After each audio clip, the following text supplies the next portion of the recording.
Hi hello friends, welcome to our channel jobs for you. Viewers, TET and డిఎస్సికి సంబంధించి ఏ చిన్న update వచ్చినా కానీ మీకు ఇన్ టైంలో మన ఛానల్ ద్వారా అందజేస్తూనే ఉన్నాం. రీసెంట్గా టెట్ గురించి వచ్చినటువంటి రీసెంట్ అప్డేట్ని కూడా కొద్దిసేపటి క్రితమే మరి మీకు మన ఛానల్లో అవైలబుల్ ఉంచడం జరిగింది. అంత మాత్రమే కాదు, టెట్ అండ్ డిఎస్సికి మన ఛానల్లో ఫ్రీ ఆన్లైన్ క్లాసెస్ కూడా కండక్ట్ చేస్తూ ఉన్నాం. ఆ విషయం మీకు తెలిసిందే. సో ఇప్పుడు ప్రజెంట్ మనం నేర్చుకోబోతున్నటువంటి ఇంగ్లీష్ సబ్జెక్ట్ గురించి కావచ్చు, లేదా సైకాలజీ అండ్ మ్యాథమెటిక్స్ సంబంధించి క్లాసెస్ ప్రజెంట్ రన్నింగ్లో ఉన్నాయి. కొన్ని క్లాసెస్ కంప్లీట్ అవ్వడం జరిగింది, కొన్ని భవిష్యత్తులో ఇంకా రన్నింగ్లో ఉన్నాయి క్లాసెస్. అవి క్లాసెస్ ఇన్ కేస్ ఎవరైనా ప్రీవియస్ క్లాసెస్ ఒకవేళ చూడనటువంటి వారు ఉన్నట్లయితే మరి ఆ క్లాసెస్ మిస్ అయ్యామన్నటువంటి ఆందోళన చెందాల్సిన అవసరం లేదు. మీరు ప్లేలిస్ట్లోకి వెళ్ళినట్లయితే చాలా క్లియర్ కట్గా సబ్జెక్ట్ వైజ్గా మీకు ప్రతి ఒక్క క్లాస్ మీకు కనపడుతుంది. అక్కడ మీరు వాటిని వాచ్ చేయొచ్చు. అవి మీకు చాలా యూస్ఫుల్గా, చాలా ఇన్ఫర్మేటివ్గా ఉంటాయి. సో తప్పకుండా మీరు వాటిని చూడండి. ఓకే, సో ఈరోజు మనం నేర్చుకోబోతున్నటువంటి లెసన్ ఏంటంటే, మనం గత కొన్ని రోజులుగా ఇంగ్లీష్ గ్రామర్లో నుంచి మరి టెన్సెస్ గురించి నేర్చుకుంటూ ఉన్నాం. టెన్సెస్ ఇంగ్లీష్ లాంగ్వేజ్కి గుండెకాయ వంటిది. సో టెన్సెస్ని నేను ప్రతిరోజు మ్యాక్సిమం మీకు అర్థమయ్యేటువంటి రీతిలో ఎక్స్ప్లెయిన్ చేయడానికి నేను ట్రై చేస్తున్నాను. ఒకవేళ అది ఎక్కువ సమయం తీసుకుంటున్నప్పటికీ కూడా నేను దాన్ని బేర్ చేస్తూ విడివిడిగా మరి వీడియోలో రూపంలో మీకు అందజేస్తూనే ఉన్నాను. సో కొంతమంది కామెంట్ తెలియజేస్తున్నారు, సార్ చాలా క్లియర్గా అర్థమవుతుంది అని. చాలా థ్యాంక్స్ అండి దానికి. ఇంకేస్ ఏదన్నా సజెషన్ ఉంటే మీరు ఇవ్వండి, నేను వాటిని చేంజ్ చేసుకోవడానికి నేను ట్రై చేస్తాను. అయితే టెన్సెస్ నేర్చుకోవడానికి ముఖ్యంగా మీరు చేయవలసినటువంటి పని ఏంటంటే, మేము జస్ట్ మెథడ్ అనేది మీకు క్లియర్గా ఎక్స్ప్లెయిన్ చేస్తాం. 1-2 ఎగ్జాంపుల్స్ తోటి మీకు క్లియర్ కట్గా అర్థమయ్యేటట్టుగా వాటిని మేము నేర్పించడానికి ప్రయత్నం చేస్తాం. కానీ అయిపోయిన తర్వాత ఆ టెన్సెస్లో మరి పాజిటివ్ సెంటెన్స్ గురించి కావచ్చు, నెగిటివ్ సెంటెన్స్ గురించి కావచ్చు, ఇంటరాగేటివ్ సెంటెన్స్ గురించి కావచ్చు, మీరు విడిగా ఒక పేపర్ తీసుకొని కొన్ని మీ ఆలోచనలు, మీరు రెగ్యులర్గా చేస్తున్నటువంటి కొన్ని పనులు, నేను ఈరోజు భోజనం చేశాను, ఈరోజు టీవీ చూశాను, ఈరోజు పడుకున్నాను, ఇట్లాగా కొన్ని మీరు రెగ్యులర్గా చేసేటువంటి పనులు ఉంటాయి కదా. సో ఆ పనులన్నిటినీ కూడా మీరు ఇంగ్లీష్లో ఏ టెన్స్ గురించి అయితే ఆ రోజు మనం డిస్కస్ చేసామో, మీరు చూసారో వీడియోలో, అవన్నీ కూడా ఆ టెన్స్లో రాసి మీరు ప్రాక్టీస్ చేయడానికి ట్రై చేయండి. ఆ విధంగా మీరు ప్రాక్టీస్ చేయటం వల్ల మీకు ఎక్కువ అవగాహన వస్తుంది, ఎక్కువ సమయం గుర్తుండిపోతుంది అన్నమాట ఆ టెన్స్. సో ఇక మర్చిపోకుండా గుర్తుండిపోయేటువంటి అవకాశం ఉంటుంది. ఎప్పుడంటే వెన్ విల్ యూ ప్రాక్టీస్, మీరు ఎప్పుడైతే ప్రాక్టీస్ చేస్తారో అప్పుడు మాత్రమే అది పాసిబుల్ అవుతుంది అన్నమాట. సో మీరు ఆ విధంగా చేస్తే మీరు ఇంగ్లీష్ త్వరగా ఫ్లూయెంట్గా నేర్చుకోగలరు. ఓకే అండి, మరి లేట్ చేయకుండా మనం క్లాస్లోకి వెళ్దాం, నేర్చుకుందాం. సో క్లాసులోకి వెళ్ళబోయే ముందుగా ఒక చిన్న రిక్వెస్ట్ ఏంటంటే ఫ్రెండ్స్, మరి మన ఛానల్ని మీరు కొత్తగా చూస్తున్నట్టయితే వారైతే సబ్స్క్రైబ్ చేసుకోవటం మాత్రం మర్చిపోకండి. వీడియోని లైక్ చేయండి, షేర్ చేయండి, మాకు సపోర్ట్ చేయండి. మరి ఫీజులు కట్టి కోచింగ్ తీసుకునేటువంటి అభ్యర్థులకి మా వీడియోలు రీచ్ అవ్వాలనేది మా motive. So please support us. Okay, మనం టెన్సెస్ గురించి మనం నేర్చుకుంటూ ఉన్నాం. సో ఆల్రెడీ ప్రజెంట్ టెన్స్కి సంబంధించి టోటల్ క్లాసెస్ అన్నీ కూడా మనం కంప్లీట్ చేసుకున్నాం. Present simple present tense, present continuous tense, present perfect tense, present perfect continuous tense గురించి మనం క్లియర్ కట్గా నేర్చుకున్నాం. ఈరోజు పాస్ట్ టెన్స్ గురించి మనం మొదలు పెట్టబోతూ ఉన్నాం. పాస్ట్ టెన్స్ గురించి ఈరోజు మనం నేర్చుకోబోతూ ఉన్నాం అనమాట. సో ఆ పాస్ట్ టెన్స్లో first simple past tense. Okay, simple past tense గురించి ఈరోజు మనం నేర్చుకోబోతూ ఉన్నాం. సింపుల్ పాస్ట్ టెన్స్ ఏంటి, అసలు సింపుల్ పాస్ట్ టెన్స్ని మనం ఎలాగ ఐడెంటిఫై చేయొచ్చు, లేదా మనం ఎలాగ గుర్తించవచ్చు, లేదా మనం ఎలాగ మాట్లాడటానికి అది మనకు ఉపయోగపడుతుంది ఏ ఏ సందర్భాల్లో అనేటువంటి విషయం గురించి మనం ఆలోచన చేసినట్లయితే, గతంలో పాస్ట్ మీరు చూసినట్టయితే సింపుల్ పాస్ట్ టెన్స్. పాస్ట్ అంటే ఏంటి, భూతకాలం అంటే జరిగిపోయినటువంటి కాలం, లేదా గతించిపోయినటువంటి కాలం. ఒక సెకను ముందు వరకు కూడా, ఇక ఎన్ని వేల సంవత్సరాలు మీరు వెనక్కి వెళ్ళినా అదంతా కూడా భూతకాలం అయిపోయినట్లే. అర్థమవుతుందా? సో అలా గతించిపోయినటువంటి కాలాన్ని మనం పాస్ట్ టెన్స్ అని చెప్పేసి అంటాము. Simple past tense. Simple past టెన్స్ని మనం ఎలాగా మరి మనం నేర్చుకోగలమంటే, ఒక పని జరిగిపోయింది అని మీరు తెలియచేయాల్సినటువంటి సందర్భం వచ్చినప్పుడు, ఏదైనా ఒక పని ఎటువంటిదైనా, అది చిన్నది కావచ్చు, పెద్దది కావచ్చు, ఎటువంటిదైనా ఒక పని జరిగిపోయిందని మీరు తెలియచేయాలనుకున్నప్పుడు సింపుల్ పాస్ట్ టెన్స్లో మీరు దాన్ని తెలియచేయాల్సి ఉంటుంది. ఏదైనా పని గతంలో జరిగిపోయింది. నేను ఇప్పుడు అన్నం తిని వచ్చాను. సో నేను ఇప్పుడు అన్నం తిన్నాను, కొంచెం సేపటి క్రితమే నేను అన్నం తిన్నాను అనే మాట మీరు, అది తిన్నాను అనేటువంటి మాట మీరు గమనిస్తే అది ఆల్రెడీ అయిపోయినటువంటి పని. కాబట్టి మీరేం చేయాలి? హీ ఏట్ ఫుడ్, అతను భోజనం చేశాడు. ఆ విధంగా మనం మాట్లాడాలన్నమాట. సో అట్లాంటి వాటిల్ని సింపుల్ ప్రజెంట్ టెన్స్ అంటే నాట్ ఓన్లీ కొద్దిసేపటి క్రితమే, అది కొంతకాలం క్రితం జరిగినటువంటి పనులైనప్పుడు కూడా ఇన్ కేస్ అవి జరిగిపోయినట్లయితే ఆ జరిగిపోయినటువంటి పనుల్ని మనం సింపుల్ పాస్ట్ టెన్స్లో చెప్పాలి. గుర్తుపెట్టుకోండి. ఓకే, గతంలో జరిగిపోయినటువంటి పనుల గురించి మనం సింపుల్ పాస్ట్ టెన్స్లో మాట్లాడతాం. అయితే ఈ సింపుల్ పాస్ట్ టెన్స్ గురించి మరి మనం యాజ్ యూజువల్ ప్రజెంట్ టెన్స్లో ఎలాగైతే మనం సపరేట్గా ఫార్ములాస్ని మనం నేర్చుకుని చూసామో దాని గురించి ఇక్కడ మెన్షన్ చేస్తూ ఉన్నాం.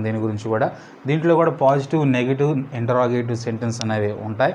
సో పాజిటివ్ సెంటెన్స్లో ఏ సబ్జెక్ట్కి ఏ విధమైనటువంటి ఫార్ములా ఉపయోగించాలి, నెగిటివ్ సెంటెన్స్లో ఏ విధమైనటువంటి ఫార్ములా, అదేవిధంగా ఇంటరాగేటివ్ సెంటెన్స్లో ఏ విధమైనటువంటి ఫార్ములా ఉపయోగించాలి అనే వివరాలు ఇక్కడ ఉన్నాయి. మీకు బోర్డు మీద చాలా క్లియర్గా కనపడుతూ ఉన్నాయి, నోట్ చేసుకోండి. ఓకే, సో ఐ వచ్చినప్పుడు, ఐ లేదా హీ, షీ, ఇట్లు, ఐ మరియు హీ, షీ, ఇట్లు వచ్చినప్పుడు మనకు పాజిటివ్ సెంటెన్స్లో subject plus V2 plus object వస్తుంది. Okay, subject V2 plus object వస్తుంది. Subject V2 plus object. Okay, అయితే వాజ్ అనేది బ్రాకెట్లో మీకు కనపడుతూ ఉంది. అది ఎందు గురించి రాశాను అనేది కూడా మీకు చెప్తాను. సో వాజ్ అనేది స్పెసిఫిక్గా కొన్ని టైంలో ఉపయోగిస్తూ ఉంటారు. సో వాజ్ ఉపయోగించడాన్ని బట్టి కూడా, లేదా వర్ణ ఉపయోగించడాన్ని బట్టి కూడా మీరు అది సింపుల్ పాస్ట్ టెన్స్ అని ఐడెంటిఫై చేయొచ్చు. కొంతమంది ఉపయోగిస్తారు, కొంతమంది ఉపయోగించరు. A fluent person will speak in without was and were. ఒక ఇంగ్లీష్ మంచిగా వచ్చినటువంటి వ్యక్తి వాజ్ వర్ ఉపయోగించకుండానే సింపుల్ పాస్ట్ టెన్స్లో మాట్లాడుతూ ఉంటారు. Some peoples are used. కొంతమంది అయితే వాటిని ఉపయోగించి మాట్లాడుతూ ఉంటారు. అంటే లెర్నర్స్, కొత్తగా నేర్చుకునేటువంటి వారు వాజు వర్ను ఉపయోగించడం ద్వారా వారు తెలియచేస్తూ ఉంటుంటారు అన్నమాట. అయితే ఆ విధంగా ఉపయోగిస్తుంటారు. సో ఈ వాజు వర్ని ఏ సందర్భాల్లో సింపుల్ పాస్ట్ టెన్స్లో ఉపయోగించాలి ఖచ్చితంగా అనేది మనం ముందు క్లాస్లో నేర్చుకుందాం. ఇప్పుడైతే మీరు గుర్తుపెట్టుకోండి, ఐ, హీ, షీ, ఇట్లు పాజిటివ్ సెంటెన్స్లో వచ్చినప్పుడు subject plus V2 plus object వస్తుంది.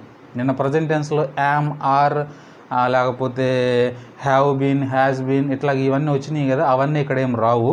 సో ఇక్కడ మీరు గుర్తుపెట్టుకున్న సబ్జెక్టు V2 ఆబ్జెక్ట్. ఓకే, అదేవిధంగా వి, యూ, దే వచ్చినప్పుడు కూడా ఆల్మోస్ట్ అన్నిటికీ ఒకటే. అయితే ఈ వాజు వర్లు వచ్చినప్పుడు మాత్రం ఇవి కొంచెం చేంజ్ అవుతాయి. సో ఈ వాజు వర్ అనేవి ఎప్పుడు వస్తాయో మనం ముందు క్లాస్లో మనం నేర్చుకుందాం. ఓకే, అదర్వైజ్ ఈ వాజు వర్ తీసేస్తే మొత్తం I, we, you, they, he, she, ఇట్లకి అన్నిటికీ కూడా same formula, subject plus V2 అంటే సెకండ్ ఫామ్ అనమాట, పాస్ట్ టెన్స్ ఫామ్ అనమాట, ఆబ్జెక్ట్ ఇదే వస్తుంది. సో యాజ్ యూజువల్ దీని మన నెగిటివ్ సెంటెన్స్లో కూడా డిడ్ నాట్ అనేది యాడ్ అవుతుంది. Any subject, I, we, you, they, he, she, it, any సబ్జెక్ట్కి అన్నిటికీ కూడా డిడ్ నాట్ అనేది ఒకటి, అంటే నేను చేయలేదు అనేటువంటి మాట చెప్పడం కోసం డిడ్ నాట్ అనేటువంటి మాట యాడ్ చేస్తే సరిపోతుంది. ఇక్కడ వాజు వర్ల వాటి ప్రస్తావన ఉండదు. Subject plus did not, V1 object. Okay, ఇక్కడ V2 అనేది మనకి వస్తుంది పాజిటివ్ సెంటెన్స్లో. అయితే ఇన్ కేస్ అదే సెంటెన్స్ని నెగిటివ్లో మనం ప్రశ్నించాలి లేదా నెగిటివ్లో ఆన్సర్ చేయాలి అన్నటువంటి మాట వచ్చినప్పుడు అక్కడ మనకు V1 వస్తుంది. అదేవిధంగా ప్రశ్నించాల్సిన సందర్భం వచ్చినప్పుడు కూడా మనకు V1 వస్తుంది. ఓన్లీ పాజిటివ్ సెంటెన్స్లో మాత్రం V2 వస్తుంది. నెగిటివ్ అండ్ ఇంటరాగేటివ్ సెంటెన్స్లో V1 వస్తుందండి. ఓకే, డిడ్ నాట్ అనేది యాడ్ అవుతుంది నెగిటివ్ సెంటెన్స్లో, ఎందుకంటే అది నెగిటివ్ కాబట్టి. Did not, I did not eat a mango, నేను మామిడి పండు తినలేదు. I ate a mango, I ate a mango, I ate, eat, ate, eaten. Okay, eat, ate, eaten ఇక్కడ సెకండ్ ఫామ్ గురించి కదా అప్లై చేయాల్సింది. So I ate a mango, నేను మామిడి పండు తిన్నాను, ఆల్రెడీ తిన్నాను. I ate a mango. అయితే ఇక్కడ I didn't eat a mango లేదా I did not eat a mango. I didn't eat a mango అంటే ఇక్కడ V1 ఫామ్, ఇక్కడ ఏట్ వస్తుంది, ఇక్కడ ఈట్ వస్తుంది. Eat, ate, eaten. ఓకే, నేను మామిడి పండు తినలేదు, అర్థమైందా? అదే ఇక్కడ did I eat mango, did I eat a mango, నేను మామిడి పండు తిన్నానా? Did he eat a mango, అతను మామిడి పండు తిన్నాడా? సో ఆ విధంగా ప్రశ్నించడానికి అనమాట. Did subject plus V1 plus object. ఈ డిడ్ అనేది ఫ్రంట్కి వచ్చేస్తుంది ఇంటరాగేటివ్ సెంటెన్స్లు. ఇవన్నీ క్వశ్చన్ మార్క్స్ అనమాట. ఓకే, ఇవన్నీ క్వశ్చన్ మార్క్స్ అని మనం గమనించాలి. అది సో ఆ విధంగా మనం ఫార్ములాస్ని అప్లై చేసుకున్నామంటే నేర్చుకున్నామంటే మనం ఈజీగా సింపుల్ పాస్ట్ టెన్స్లో ఎటువంటి మాటనైనా కానీ మనం మాట్లాడగలం, చాలా డెడ్ ఈజీగా మనం మాట్లాడగలం. సో అయితే వీటిల్ని సింపుల్ పాస్ట్ టెన్స్లో ఈ సెంటెన్స్ ఉన్నాయండి అని మనం ఐడెంటిఫై చేయడానికి ఏమైనా ఇండికేషన్స్ ఉన్నాయా, ఏమైనా గుర్తు చేయడానికి లేదా మనం గుర్తుపట్టడానికి ఏమన్నా ఇండికేషన్స్ ఉన్నాయా సింపుల్ పాస్ట్ టెన్స్కి ఆ సెంటెన్స్ గురించి ఐడెంటిఫై చేయడానికి? ఎస్, ఇండికేషన్స్ ఉన్నాయి.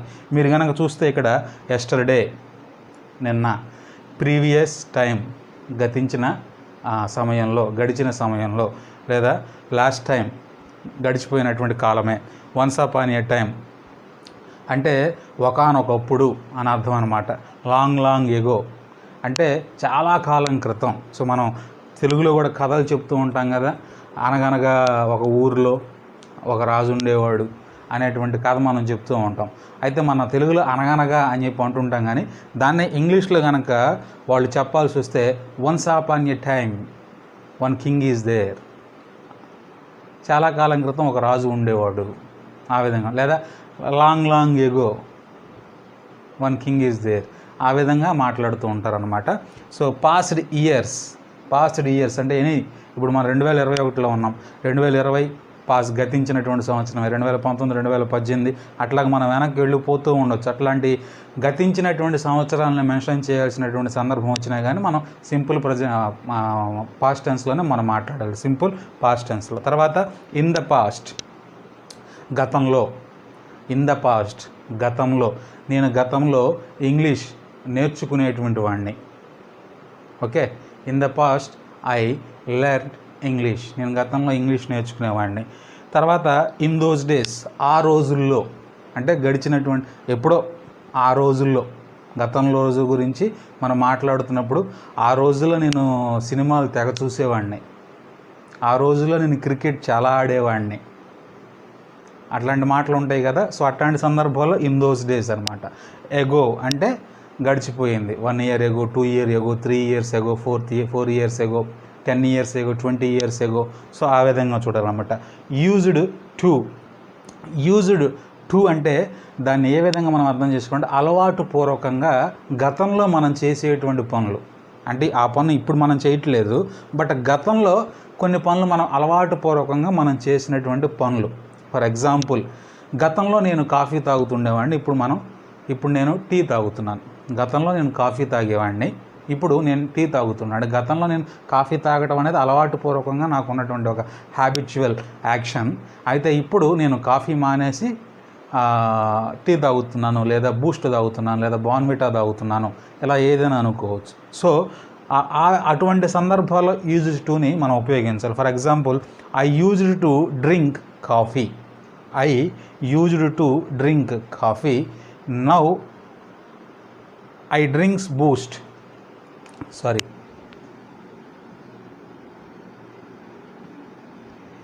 Okay, now I drinks Boost అంటే నేను గతంలో కాఫీ తాగేవాడిని, అయితే నేను ఇప్పుడు బూస్ట్ తాగుతున్నాను. సో అటువంటి సందర్భంలో మాత్రమే యూజ్ను ఉపయోగించాలి. అంటే గతంలో జరిగిపోయినటువంటి పనే, గతంలో అలవాటు పూర్వకంగా చేసేటువంటి పనుల దగ్గర మాత్రమే used to, I used to, or he used to, she used to. అర్థమైందా? She used to read newspaper everyday but not now. గతంలో ఆమె ప్రతిరోజు న్యూస్ పేపర్ చదివేది, బట్ ఇప్పుడు చదవట్లేదు. ఆ విధంగా అనమాట. ఓకే, అటువంటి సందర్భాల్లో అయితే మరి ఈ ఫార్ములాస్ అప్లై చేసుకొని మనం ఏ విధంగా అర్థం చేసుకోవాలి? Subject plus V2 plus object, subject plus V2 plus object. For example, I learned English, I learned English, learned. Okay, verb forms మనం చెప్పుకున్నప్పుడు పార్ట్స్ ఆఫ్ స్పీచ్లో వెబ్స్ గురించి మనం చెప్పుకున్నప్పుడు ఇవన్నీ కూడా చాలా క్లియర్గా మనం నేర్చుకున్నాం అన్నమాట. V1 ఫామ్ అంటే ఏంటి, V2 ఫామ్ అంటే ఏంటి, V3 ఫామ్ అంటే ఏంటి, V4 ఫామ్ అంటే ఏంటి, V5 ఫామ్ అంటే ఏంటి, సో వాటిని ఎలాగ మనం డివైడ్ చేసుకోవాలి, ఇవన్నీ కూడా చాలా క్లియర్గా నేర్చుకున్నాం. ఇన్ కేస్ ఆ వెబ్ ఫామ్స్కి సంబంధించినటువంటి వీడియో మీరు చూడకపోతే ఒకసారి ప్లేలిస్ట్లోకి వెళ్ళి ఆ వెబ్కి సంబంధించినటువంటి వీడియోని మీరు చూడండి. అప్పుడు మీకు V1, V2, V3లు ఇట్లాంటివన్నీ కూడా మీకు చాలా క్లియర్గా మీకు అర్థమవుతాయండి. So I learnt English, I అనేది సబ్జెక్ట్, లెర్న్ట్ అనేది V2 form, learnt okay. V1 learn, V2 learnt, V3 learnt. Object is English okay. I learnt English, he learnt English, she learnt English, we learnt English, they learnt English. వారు English నేర్చుకునేవారు. అర్థమైందా? ఆ విధంగా మరి మనం అక్కడ అర్థం చేసుకోవాలి. So he went school yesterday అంటే అతను నిన్న స్కూల్కి వెళ్ళాడు. అతను నిన్న స్కూల్కి వెళ్ళాడు. షీ వెంట్ స్కూల్ ఎస్టర్డే, ఆమె నిన్న స్కూల్కి వెళ్ళింది.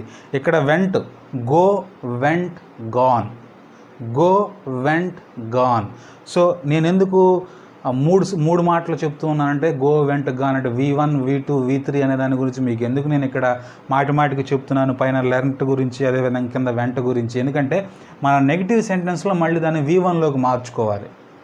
ఇందాక ఐ ఈట్ మ్యాంగో అనే దాని గురించి కూడా నేను ఎందుకు చెప్పాను అంటే అన్నిసార్లు మనం ఇక్కడ నెగిటివ్ సెంటెన్స్లో మార్చుకునేటప్పుడు V1లోకి మార్చుకోవాలి. ఇక్కడ V2లో ఉంటుంది, సో V1లోకి మార్చుకోవాలి. సో అటువంటి సందర్భంలో మనకి V1, V2, V3 ఫామ్స్ గురించి తెలిసి ఉండాలి. సో అందుకే నేను రిపీట్ చేస్తున్నాను అనమాట, మీకు ఇంకాస్త ఈజీగా అర్థం అవుతుందని. సో ఈ మాటలనే మనం ఇంగ్లీష్లోకి నెగిటివ్ సెంటెన్స్లోకి మనం మార్చాలంటే ఏ విధంగా మనం మారుస్తాం? ఈ పాజిటివ్ సెంటెన్స్లో ఉన్నటువంటి ఈ మాటలని మనం నెగిటివ్ సెంటెన్స్లోకి, అదేవిధంగా ఇంటరాగేటివ్ సెంటెన్స్లోకి మార్చాలంటే మనం ఏ విధంగా మారుస్తాం? He went school yesterday, did he go to school yesterday?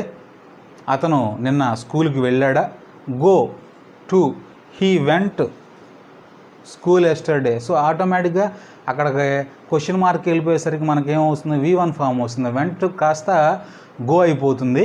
So did అనేది సెంటెన్స్ ముందుకు వస్తుంది. ఇక్కడ డిడ్ అనేది వస్తుంది, ఈ వెంట ప్లేస్లో గో అనేది వచ్చేస్తుంది అనమాట. ఆ విధంగా. అదేవిధంగా మనకి ఇక్కడ చూస్తే he didn't go to school yesterday, అతను నిన్న స్కూల్కి వెళ్ళలేదు.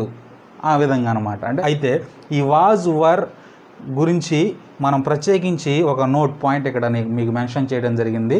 అంటే నేను జనరల్గా ఎక్స్ప్లెయిన్ చేయొచ్చు, అయితే మీకు రాసి ప్రత్యేకంగా ఎందుకు చూపిస్తున్నానంటే మీరు నోట్ చేసుకోవడానికి ఈజీగా ఉంటుంది, ప్లస్ మీకు అర్థం చేసుకోవడానికి ఇంకా ఈజీగా ఉంది. నేను చెప్పేసుకొని పోయాను అనుకోండి, మీకు కొన్ని నోట్ చేసుకోవడానికి కొద్దిగా లేట్ అవ్వచ్చు.